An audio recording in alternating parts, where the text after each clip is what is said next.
এবার আমরা কোষে দেখি 12 কয়েকটা ইম্পর্টেন্ট অঙ্ক দেখে নেব। কোষে দেখি 12তে যেগুলো পরীক্ষায় আসে বা একটু ইম্পর্টেন্ট অঙ্ক, সেগুলো নিয়ে একটু আলোচনা করব। আমার আগের ভিডিওতে আমি এই গোলক সম্পর্কে বিভিন্ন সূত্রাবলী এবং গোলক সম্পর্কে যে সমস্ত বিষয়গুলো সেগুলো আলোচনা করেছি। এই ভিডিওটিতে আমি কোষে দেখি 12 কতকগুলো ইম্পর্ট্যান্ট অঙ্ক নিয়ে আলোচনা করব। দেখের অঙ্কটা কি আছে দেখে নিই। 28 সেমি দৈর্ঘ্যের ব্যাস বিশিষ্ট একটি নিরেট গোলক জলে সম্পূর্ণ নিমজ্জিত করলে যে পরিমাণ জল অপসারিত করবে তার নির্ণয় করি। তাহলে অঙ্কটা কি বলেছে আগে সেটা ভালো করে বুঝে নিই। কি বলেছে? একটা 28 সেমি দৈর্ঘ্যের ব্যাস বিশিষ্ট নিরেট গোলক, একটা গোলক আছে, গোলকটার ব্যাস দেওয়া আছে, ব্যাসটা কত? 28 সেমি। সেই গোলকটাকে কি করা হয়েছে না একটা জলের মধ্যে সম্পূর্ণভাবে নিমজ্জিত করে দেওয়া আছে। দিলে কতটা পরিমাণ জল অপসারিত হবে? আমরা কি জানি, কোনো একটা বস্তুকে যদি জলে নিমজ্জিত করা হয়, সেই বস্তুটা কতটা পরিমাণ জল অপসারিত করবে? তার আয়তনের সম পরিমাণ জল অপসারিত করবে। তাহলে আমরা ওই গোলকটার, নিরেট গোলকের যদি আয়তনটা বের করে নিতে পারি, তাহলে কতটা পরিমাণ জল অপসারিত করবে সেটা পেয়ে যাব। এখানে আমাকে গোলকটার ব্যাস দেওয়া আছে, তাহলে গোলকটার ব্যাসার্ধ বের করে নেব। তাহলে লিখব গোলকটির ব্যাস দেওয়া আছে, ব্যাসের অর্ধেক ব্যাসার্ধ। তাহলে 28 সেমি যদি ব্যাস হয়, 28কে 2 দিয়ে ভাগ করলে কত হয়? 14 সেমি। এবার আমি কি করব? এই গোলকটির আয়তন বার করে নেব। গোলকের আয়তনের সূত্র জানো, গোলকটির আয়তন বার করে নিচ্ছি।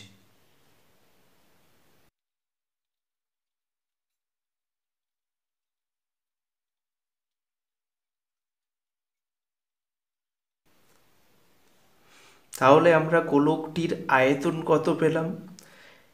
11,498.2 ঘন সেমি। এবার গোলকটিকে যদি জলে সম্পূর্ণ নিমজ্জিত করা হয়, গোলকটির আয়তনের সমপরিমাণ জল অপসারিত হবে, সেটা আমি লিখে নিচ্ছি।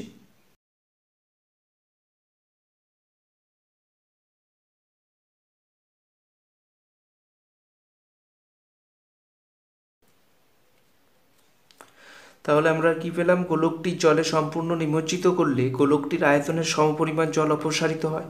আয়তনটা কত? 11,498.2 ঘন সেমি। তাহলে কতটা জল অপসারিত হবে? 11,498.2 ঘন সেমি। এবার 8 দাগের অঙ্কটা নিয়ে একটু আলোচনা করছি। 8 দাগের অঙ্কটা কি বলেছে? একটি নিরেট সিসার গোলকের ব্যাসের দৈর্ঘ্য 14 সেমি। একটা নিরেট সিসার গোলক আছে, সেই গোলকের ব্যাসের দৈর্ঘ্য দেওয়া আছে 14 সেমি। ওই গোলকটিকে গলিয়ে 3.5 সেমি দৈর্ঘ্যের ব্যাসার্ধের কতগুলি নিরেট গোলক তৈরি করা যায়? তাহলে অঙ্কটা কি বলছে আর একবার ভালো করে বুঝে নিই। যে একটা নিরেট সিসার গোলক আছে, যে যার ব্যাসের দৈর্ঘ্যটা দেওয়া আছে 14 সেমি, সেই গোলককে গলিয়ে কতকগুলো নিরেট গোলক তৈরি করা হয়েছে। ছোট ছোট, বড় গোলক ছিল, সেই বড় গোলকটাকে গলিয়ে ছোট ছোট কতকগুলো গোলক তৈরি করা হয়েছে। যে গোলকগুলোর, ছোট গোলকগুলোর ব্যাসার্ধের দৈর্ঘ্য দেওয়া আছে 3.5 সেমি, আমাকে কি করতে হবে? ওই কতগুলো ছোট গোলক তৈরি করা যাবে এই বড় গোলকটাকে গলিয়ে, সেই সংখ্যাটা নির্ণয় করতে হবে। এটা কিভাবে করব? প্রথমে বড় গোলকটার আয়তন বার করে নেব এবং ছোট গোলকটারও আয়তন বের করে নেব। তাহলে প্রথমে স্টেপ বাই স্টেপ করছি। প্রথমে বড় গোলকটির ব্যাসার্ধের দৈর্ঘ্য কত হবে? ব্যাস দেওয়া আছে 14 সেমি, তাহলে 14কে 2 দিয়ে ভাগ করে দিলে ব্যাসার্ধ পেয়ে যাব। 14কে 2 দিয়ে ভাগ করলে কত হয়? 7 সেমি। তাহলে বড় গোলকের ব্যাসার্ধ কত পেলাম? 7 সেমি। বড় গোলকটির আয়তন বার করে নেব। বড় গোলকটির আয়তন কত হবে?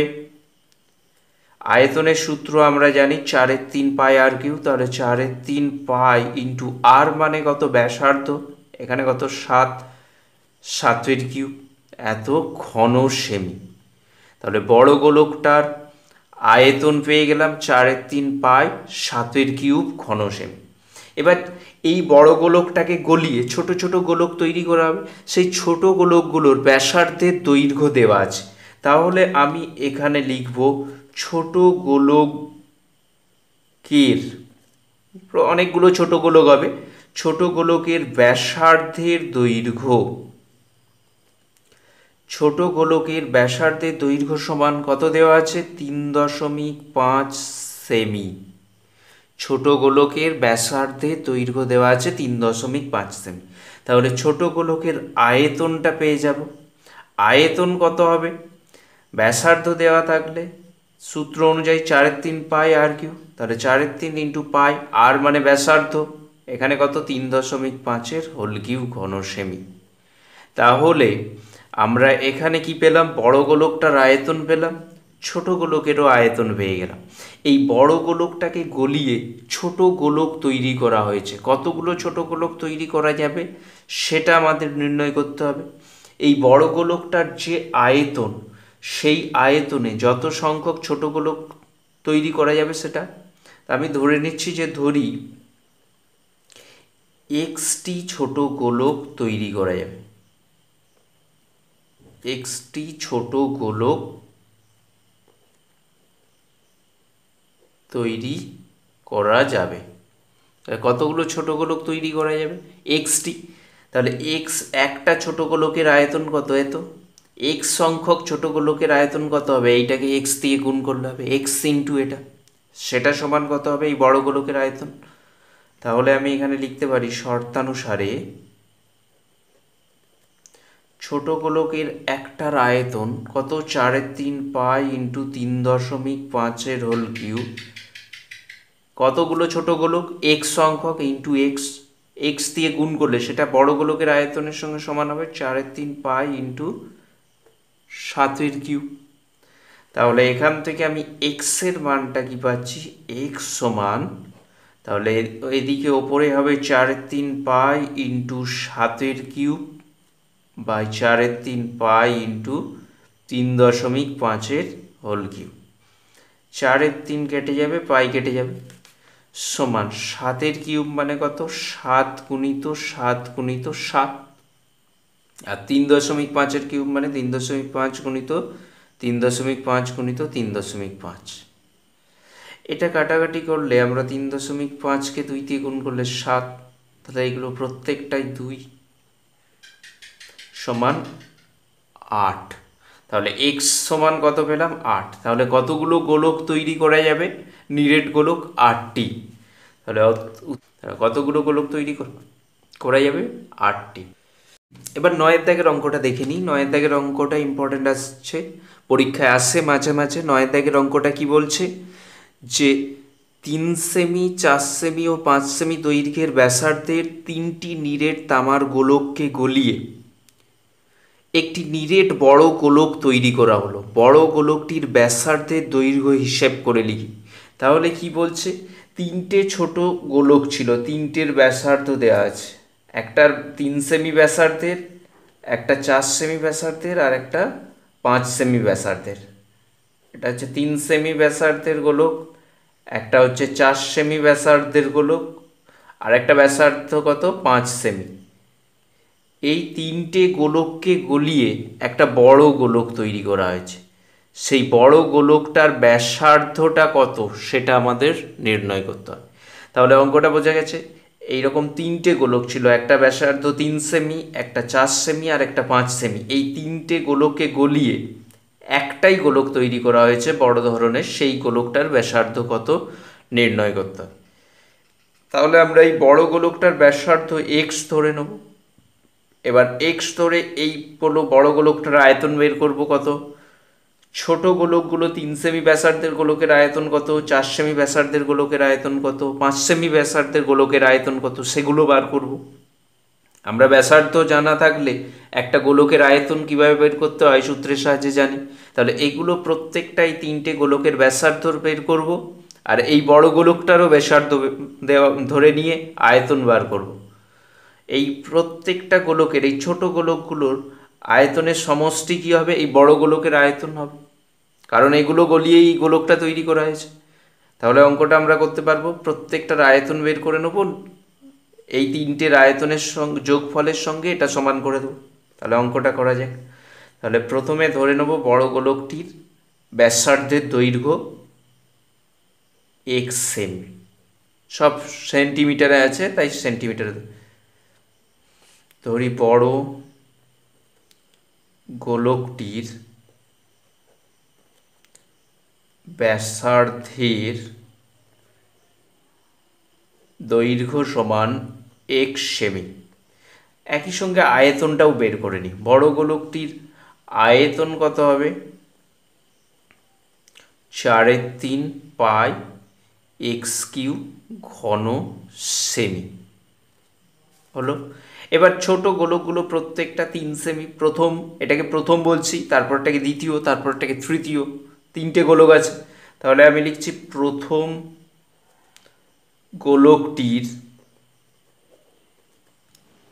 ব্যাসার্ধের দৈর্ঘ্য সমান 3 সেমি। প্রথম গোলকটির আয়তন কত হবে? ব্যাসার্ধের দৈর্ঘ্য দেওয়া থাকলে আয়তনের সূত্র অনুযায়ী 4/3 পাই ইন্টু 3 কিউব ঘন সেমি। এবার দ্বিতীয় গোলকের একই রকম, দ্বিতীয় গোলকটির ব্যাসার্ধের দৈর্ঘ্য কত? 4 সেমি। প্রথম গোলকের ব্যাসার্ধের দৈর্ঘ্য কত ছিল? 3 সেমি। দ্বিতীয় গোলকের ব্যাসার্ধের দৈর্ঘ্য 4 সেমি। তাহলে দ্বিতীয় গোলকটির আয়তন বের করে নেব।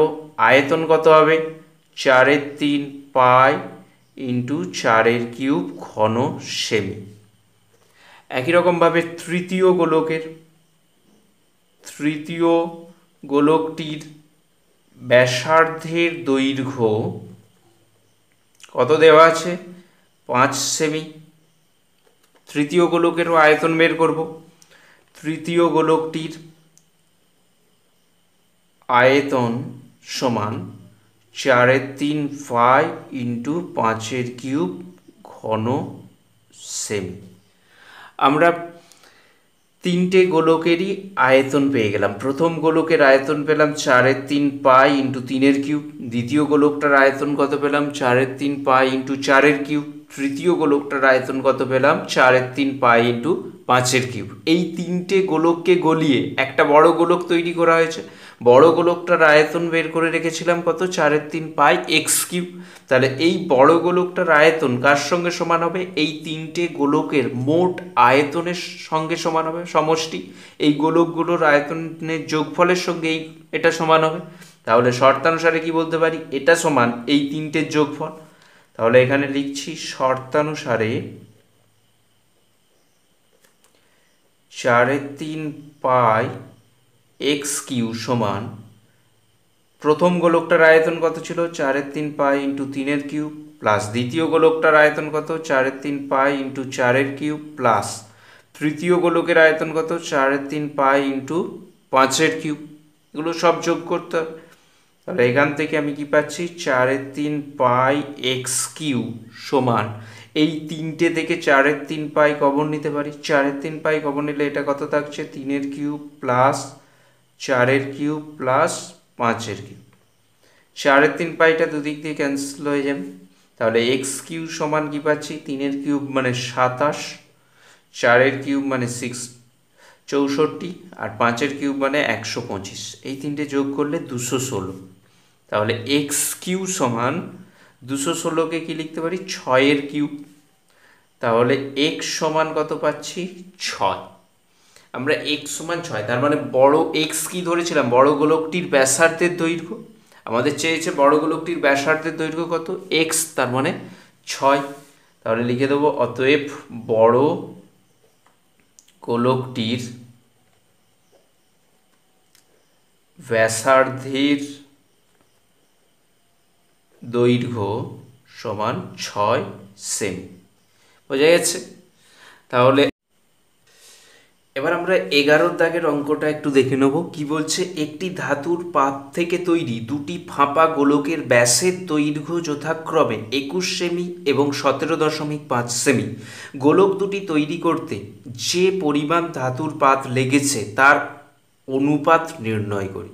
তাহলে কি বলছে, একটা ধাতুর পাত থেকে তৈরি দুটো ফাঁপা গোলক তৈরি করা হয়েছে। দুটো ফাঁপা গোলক আছে, সেই গোলক দুটোর ব্যাসের দৈর্ঘ্য দেওয়া আছে। একটার ব্যাস হচ্ছে 21 সেন্টিমিটার, আরেকটার ব্যাস হচ্ছে 17.5 সেন্টিমিটার। ওই গোলক দুটো তৈরি করতে যে পরিমাণ ধাতুর পাত লেগেছে তাদের অনুপাতটা বের করতে বলেছে। তাহলে একটা ফাঁপা গোলকের কতটা পরিমাণ পাত লেগেছে গোলকটা তৈরি করতে, কি তার সমগ্র তলের ক্ষেত্রফল। তাহলে আমরা এই দুটো গোলকের সমগ্র তলের ক্ষেত্রফল বের করলেই পেয়ে যাব কোন গোলকে কতটা পরিমাণ পাত লেগেছে, কতটা ক্ষেত্রফলের, তাদের অনুপাতটা চেয়েছে। তাহলে এখানে ব্যাসের দৈর্ঘ্য দেওয়া আছে দুটো গোলকের, সেই গোলকগুলোর ব্যাসার্ধ বের করে নিতে হবে এবং তাদের সমগ্র তলের ক্ষেত্রফলটা বের করলেই আমরা পেয়ে যাব কতটা করে পাত লেগেছে। তাহলে আমরা একটা একটা করে করি। তাহলে প্রথমে প্রথম গোলকের ব্যাসার্ধের দৈর্ঘ্য, প্রথম গোলকের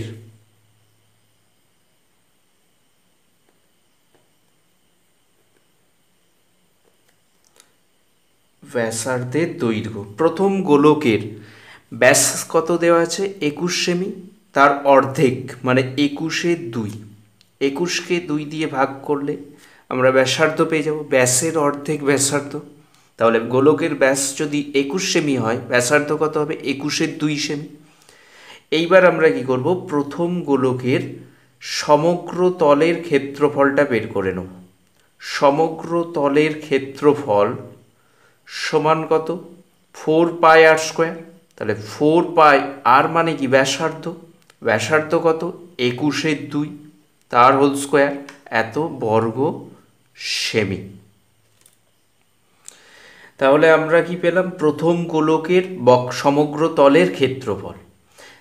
একই রকমভাবে দ্বিতীয় গোলকের ব্যাসার্ধের দৈর্ঘ্য, ব্যাসার্ধের দৈর্ঘ্য কত, দ্বিতীয় গোলকের ব্যাসার্ধ কত দেওয়া আছে 17.5 সেমি, তাকে 2 দিয়ে ভাগ, 17.5/2 সেমি। তাহলে দ্বিতীয় গোলকের একই রকমভাবে দ্বিতীয় গোলকের সমগ্র তলের ক্ষেত্রফল বের করে নেব। সমগ্র তলের ক্ষেত্রফল কত হবে 4πr², আর মানে এটা 17.5/2, তার হোল স্কোয়ার বর্গ সেমি। তাহলে আমি এখানে কি পেলাম, প্রথম গোলকের সমগ্র তলের ক্ষেত্রফল এটা পেলাম এবং দ্বিতীয় গোলকের সমগ্র তলের ক্ষেত্রফল এটা পেলাম। এখানে কি বলেছে, যে দুটো ফাঁপা গোলকের তৈরি করতে যে পাত লেগেছে সেই পাতের অনুপাত। তাহলে প্রথম গোলকটার সমগ্র তলের ক্ষেত্রফল যেটা, সেই পরিমাণ পাত লেগেছে, তার মানে এই প্রথম গোলকটা তৈরি করতে ধাতুর পাত কতটা লেগেছে এইটা এত বর্গ সেমি, আর দ্বিতীয় গোলক তৈরি করতে কতটা পাত লেগেছে এই পরিমাণ। তবে এদের অনুপাতটা চেয়েছে। তাহলে আমি লিখে দেবো কি, গোলক দুটি তৈরি করতে যে পাত লেগেছে,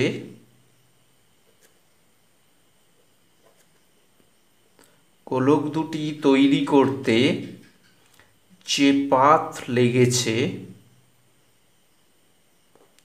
তার অনুপাত।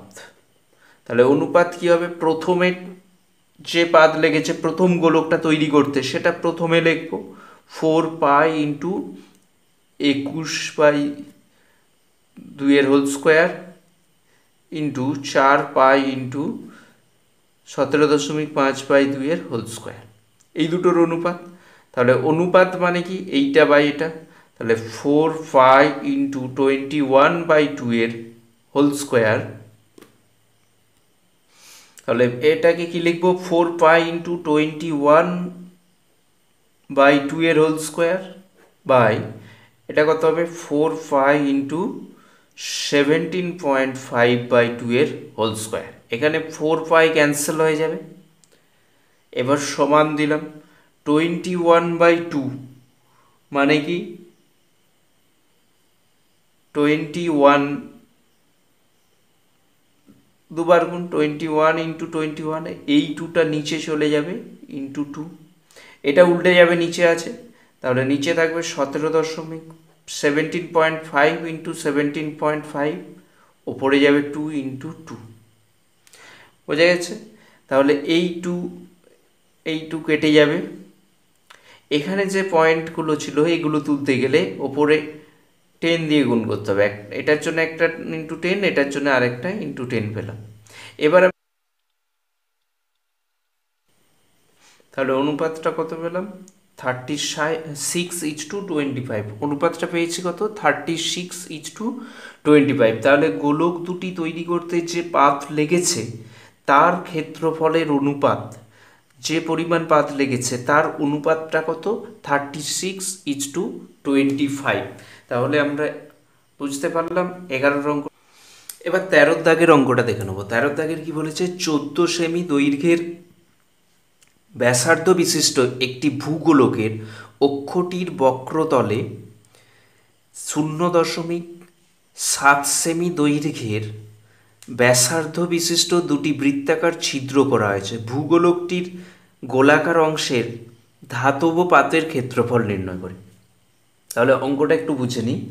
একটা ভূগোলক আছে, ভূগোলকের ব্যাসার্ধটা দেওয়া আছে, তার যে অক্ষ আছে অক্ষতে দুটো ছিদ্র করা আছে, অক্ষটি বক্রতলে দুটো ছিদ্র করা আছে। কত মাপের না 0.7 সেন্টিমিটার ব্যাসার্ধ বিশিষ্ট দুটি বৃত্তাকার ছিদ্র করা হয়েছে। তাহলে ওই যে গোলকটা ভূগোলকের ধাতব পাতের ক্ষেত্রফলটা হিসাব করতে হবে। তাহলে অঙ্কটা কি বলছে না 14 সেমি দৈর্ঘ্যের ব্যাসার্ধ বিশিষ্ট একটি ভূগোলকের অক্ষটির বক্রতলে 0.7 সেমি দৈর্ঘ্যের ব্যাসার্ধ বিশিষ্ট দুটি বৃত্তাকার ছিদ্র করা আছে। তাহলে ভূগোলকের ব্যাসার্ধের দৈর্ঘ্য কত 14 সেমি, বক্রতলে দুটো ছিদ্র আছে, ছিদ্রগুলো হচ্ছে বৃত্তাকার, সেই ছিদ্রগুলির ব্যাসার্ধের দৈর্ঘ্য দেওয়া আছে 0.7 সেমি। এই ভূগোলকের ধাতব পাতের ক্ষেত্রফলটা আমাকে নির্ণয় করতে হবে। ধাতব পাত, তাহলে ভূগোলকের সমগ্র তলের, গোলকের সমগ্র তলের ক্ষেত্রফল বের করে সেখান থেকে ওই যে দুটো ছিদ্র আছে সেই দুটো ছিদ্রের ক্ষেত্রফল বাদ দিলে আমরা ধাতব পাতের ক্ষেত্রফল পেয়ে যাব। তাহলে প্রথমে কি করব, ভূগোলকের সমগ্র তলের ক্ষেত্রফলটা বের করে নেব আর ছিদ্রের ক্ষেত্রফলটা ওখান থেকে বাদ দেব। তাহলে ভূগোলকের ব্যাসার্ধটা লিখি, ভূগোলকের ব্যাসার্ধের দৈর্ঘ্য, ভূগোলকের ব্যাসার্ধ কত 14 সেমি, ভূগোলকের সমগ্র তলের ক্ষেত্রফলটা বের করে নিচ্ছি, সমগ্র তলের ক্ষেত্রফল, সমগ্র তলের যে ক্ষেত্রফল সেই সূত্র অনুযায়ী 4 ইন্টু পাই ইন্টু আর স্কোয়ার, আর মানে কত 14, এখানে ব্যাসার্ধের দৈর্ঘ্য 14 দেওয়া আছে, 14 স্কোয়ার এত বর্গ সেমি। এটা ক্যালকুলেশন করে মানটা বের করে নিচ্ছি। তাহলে 4 ইন্টু পাইয়ের মান কত 22/7, 14 হোল স্কোয়ার মানে কত 14 ইন্টু 14 এত বর্গ সেমি। 7 দিয়ে এটা কাটলে 2, তাহলে এটা কত আসছে 2464 বর্গ সেমি। তাহলে আমরা কি পেলাম, যে ভূগোলকের সমগ্র তলের ক্ষেত্রফলটা পেয়ে গেলাম। এবার যে দুটো ছিদ্র আছে সেই ছিদ্র দুটোর ক্ষেত্রফল বার করব। তাহলে প্রতিটি ছিদ্রের ব্যাসার্ধের দৈর্ঘ্য, প্রতিটি ছিদ্রের ব্যাসার্ধের দৈর্ঘ্য সমান, ব্যাসার্ধের দৈর্ঘ্য কত 0.7 সেন্টিমিটার, তাহলে প্রতিটি ছিদ্রের ক্ষেত্রফল কত হবে? এগুলো তো বৃত্তাকার, প্রত্যেকটা ছিদ্র হচ্ছে বৃত্তাকার, বৃত্তের ক্ষেত্রফলের সূত্র কি? পাই আর স্কোয়ার। তাহলে পাই ইন্টু 0.7 এর হোল স্কোয়ার, এত বর্গ সেমি, সমান পায়ের মানটা বসিয়ে দিচ্ছি 22/7 ইন্টু 0.7 ইন্টু 0.7, এত বর্গ সেমি। এবার এটাকে ক্যালকুলেশন করলে আমরা কত পাচ্ছি? ক্যালকুলেশনটা করছি, পয়েন্ট তুলে দিলাম, নিচে 10 আসবে দুটো, 7 দিয়ে একটা কেটে যাবে। এবার এগুলো গুণ করে দিলে ওপরে কত হচ্ছে? 154/100, এত বর্গ সেমি, সমান 154কে 100 দিয়ে ভাগ করলে কত হয়? 1.54 বর্গ সেমি।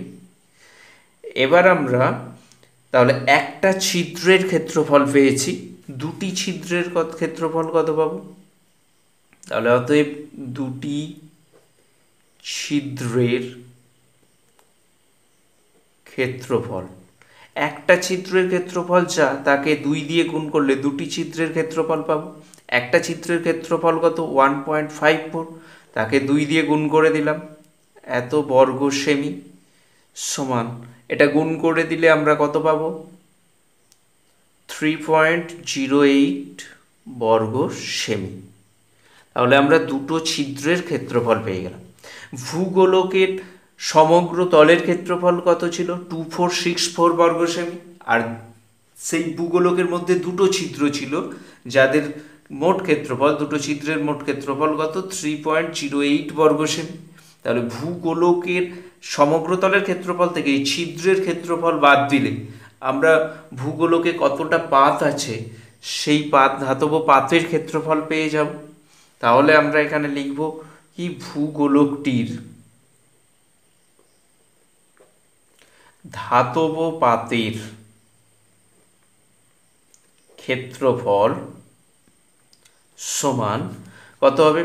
সম্পূর্ণ সমগ্র তলের যে ক্ষেত্রফল ছিল 2464, সেখান থেকে আমি যদি 3.08 বিয়োগ করে দিই, এত বর্গ সেমি, তাহলে আমি যেটা পাবো সেটাই হচ্ছে ধাতব পাতের ক্ষেত্রফল। এটা থেকে এটা বিয়োগ করলে কত হবে?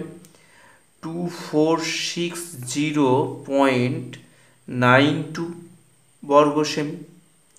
তাহলে আমি পেয়ে গেলাম ভূগোলকের ধাতব পাতের ক্ষেত্রফল। তাহলে অঙ্কটা আরেকবার দেখে নিচ্ছি। ভূগোলকের ব্যাসার্ধের দৈর্ঘ্য দেওয়া ছিল, আর বলে দেওয়া ছিল যে ভূগোলকের মধ্যে দুটি সমান মাপের ছিদ্র আছে, তার সেই ছিদ্রগুলোর ব্যাসার্ধ দেওয়া ছিল, ব্যাসার্ধের দৈর্ঘ্য, বৃত্তাকার ছিদ্র। তাহলে ভূগোলকের সমগ্র তলের ক্ষেত্রফলটা বের করে নিয়েছি, কত হয়েছে? 2464 বর্গ সেমি। ভূগোলকের উপর যে ছিদ্রগুলো ছিল তার প্রত্যেকটা ছিদ্রের ক্ষেত্রফল বের করেছি 1.54 বর্গ সেমি। কতগুলো ছিদ্র ছিল? দুটো। তাহলে দুটো ছিদ্রের মোট ক্ষেত্রফল কত হবে? এটাকে 2 দিয়ে গুণ, 1.54 ইন্টু 2 মানে 3.08 বর্গ সেমি। তাহলে ভূগোলকের সমগ্র তলের ক্ষেত্রফল থেকে এই ছিদ্র দুটোর ক্ষেত্রফল বাদ দিলে আমরা পেয়ে যাব ভূগোলকের কতটা ধাতব পাত আছে তার ক্ষেত্রফল, সেটা বিয়োগ করে পেয়ে গেছি। বোঝা গেছে? এই অঙ্কটাও ইম্পর্টেন্ট আছে, পরীক্ষায় আসছে মাঝে। 14, এবার আমি 14 দাগের অঙ্কটা বলছি। 14 দাগের অঙ্কটা কি বলেছে? 8 সেমি দৈর্ঘ্যের ব্যাসার্ধের একটি নিরেট লোহার গোলককে গলিয়ে 1 সেমি দৈর্ঘ্যের ব্যাসার্ধের কয়েকটি নিরেট গুলি তৈরি করা যাবে। তাহলে একটা লোহার গোলক আছে, তার ব্যাসার্ধের দৈর্ঘ্য দেওয়া আছে কত? 8 সেমি। সেই গোলকটাকে গলিয়ে ছোট ছোট গুলি তৈরি করা হয়েছে। গুলিগুলোর ব্যাসার্ধের দৈর্ঘ্য কত? 1 সেন্টিমিটার করে, 1 সেন্টিমিটার। তাহলে কতগুলো গুলি তৈরি করা যাবে সেই সংখ্যাটা আমাদের নির্ণয় করতে। তাহলে এই যে বড় গোলক, এটাকে গলিয়েই তো ছোট গুলিগুলো তৈরি করা হয়েছে। তাহলে গোলকের আয়তন আর গুলির আয়তন দুটো বের করে নেব। প্রথমে নিরেট গোলক, তাহলে লিখব নিরেট গোলকটির ব্যাসার্ধের দৈর্ঘ্য, নিরেট গোলকটির ব্যাসার্ধের দৈর্ঘ্য সমান কত দেওয়া আছে? 8 সেমি। তাহলে নিরেট গোলকটির আয়তন কত হবে? আয়তন বের করে নেব। আয়তনের সূত্র জানি, 4/3 পাই আর কিউব। মানে 4/3 8 কিউব ঘন সেমি। এইবার আমি কি করব, গুলিগুলোর প্রতিটি গুলির সমান মাপের প্রতিটি গুলির ব্যাসার্ধের দৈর্ঘ্য লিখব। ব্যাসার্ধের দৈর্ঘ্য কত দেওয়া আছে, 1 সেমি। তাহলে প্রতিটি গুলির ব্যাসার্ধের দৈর্ঘ্য লিখে দিলাম 1 সেমি। প্রতিটি গুলির আয়তনটা বের করে নেব। আয়তন কত, সূত্র জানি গোলকের 4/3 আর কিউব, তাহলে 4/3 ইন্টু 1 ঘন সেমি। এবার আমাকে বলেছে কতগুলো গুলি তৈরি করা যাবে। ধরে নিচ্ছি যে ধরি এক্সটি গুলি তৈরি করা যাবে, এক্সটি গুলি তৈরি করা যাবে। তাহলে এই যে বড় গোলকটা ছিল, আরেকবার বড় গোলকটাকে গলিয়ে এই ছোট গুলিগুলো তৈরি করা হয়েছে। কতগুলো গুলি তৈরি করা যাবে আমি ধরে নিয়েছি এক্সটি। এক একটা গুলির আয়তন কত, এইটা 4/3 1 তাহলে এক্সটি গুলির আয়তন কি হবে, এইটা ইন্টু এক্স। সেটা কার সঙ্গে সমান হবে, বড় গোলকটা গলিয়ে তো তৈরি করা হয়েছে এই গুলিগুলো, তাহলে বড় গোলকের আয়তনের সঙ্গে সমান হবে। তাহলে আমি এখানে বলতে পারি শর্তানুসারে গুলিগুলোর যে আয়তন কত, 4/3 ইন্টু 1 তাহলে কতগুলো গুলি এক্সটি ইন্টু এক্স সমান কী হবে, বড় গোলকের আয়তন 4/3 ইন্টু 8 এখান থেকে আমাকে এক্স এর মানটা বার করতে হবে। এক্স সমান কী হবে তাহলে, 4/3 ইন্টু 8 বাই 4/3 ইন্টু 1 4/3 ক্যান্সেল হয়ে যাবে, 1 মানে 1, তার মানে এটা কত, 8 মানে 512। তাহলে কতগুলো গুলি তৈরি করা যাবে, 512টি। তাহলে অতএব 512টি গুলি তৈরি করা যাবে।